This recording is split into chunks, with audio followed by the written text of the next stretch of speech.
Endoskopi saluran cerna bagian bawah juga dikenal dengan istilah kolonoskopi.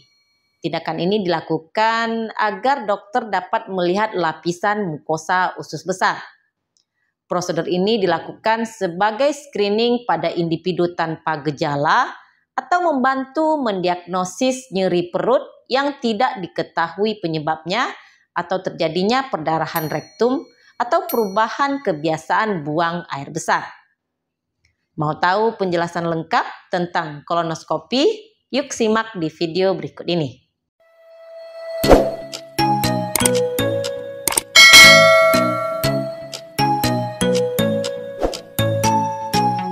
Hai, Assalamualaikum warahmatullahi wabarakatuh. Bertemu lagi dengan saya di channel Depi Febriani. Saya merupakan perawat kamar bedah. Di video kali ini saya akan berbagi informasi ke kalian semua tentang prosedur kolonoskopi. Jadi kolonoskopi ini adalah sebuah tes yang digunakan untuk melihat bagian dalam usus. Kolonoskopi dilakukan bila ada darah dalam tinja atau terjadinya perubahan kebiasaan buang air besar. Sebelum dilakukannya tindakan kolonoskopi, kalian akan diberi petunjuk apa sajakah yang harus dilakukan sebelum tindakan kolonoskopi. Kalian juga perlu minum obat pencahar sehari sebelum dilakukannya tindakan kolonoskopi. Hal ini untuk membantu mengosongkan isi dalam perut kalian. Dan kondisi ini akan membuat kalian menjadi sering bolak-balik ke toilet. Kolonoskopi ini dilakukan dengan menggunakan tabung fleksibel yang disebut dengan kolonoskop. Kolonoskop ini memiliki cahaya dan kamera kecil di ujungnya. Alat ini akan dimasukkan secara perlahan melalui anus. Dengan tindakan ini akan memungkinkan dokter untuk memeriksa seluruh lapisan usus besar. Jika saat dilakukannya pemeriksaan ditemukannya polip, maka seringkali polip tersebut dapat diangkat selama prosedur tersebut. Hal ini untuk membantu mencegah berkembangnya kanker usus besar.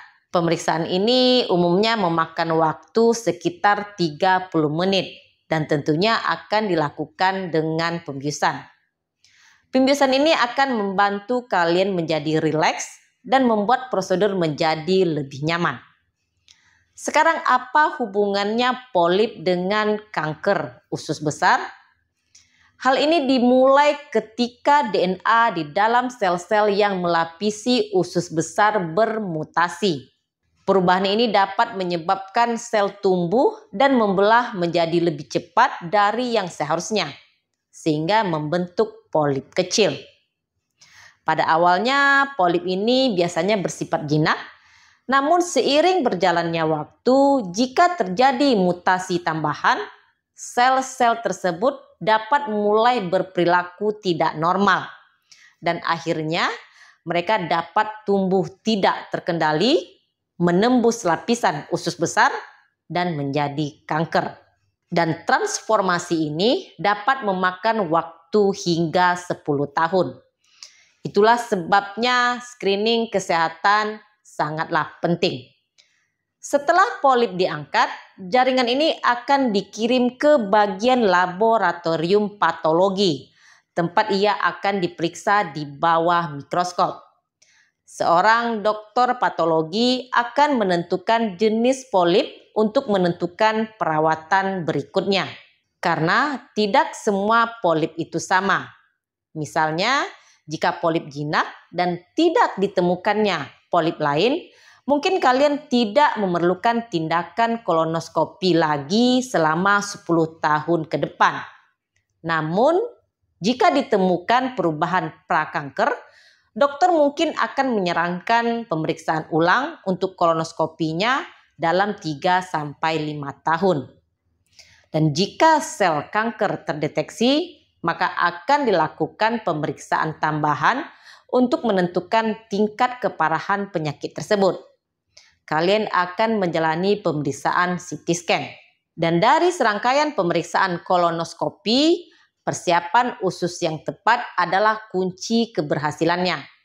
Hal ini untuk memungkinkan dokter dapat melihat dengan jelas lapisan usus besar dan mendeteksi ada tidaknya polip walaupun ukurannya sangat kecil. Jika kalian terdiagnosa menderita kanker, maka kalian akan melaksanakan serangkaian pengobatan kanker sesuai dengan instruksi dokter tersebut. Demikian video saya kali ini, semoga bermanfaat. Jangan lupa untuk di like, komen, dan di subscribe. Dukung channel ini agar lebih berkembang. Jumpa lagi di video saya berikutnya. Stay healthy. Assalamualaikum.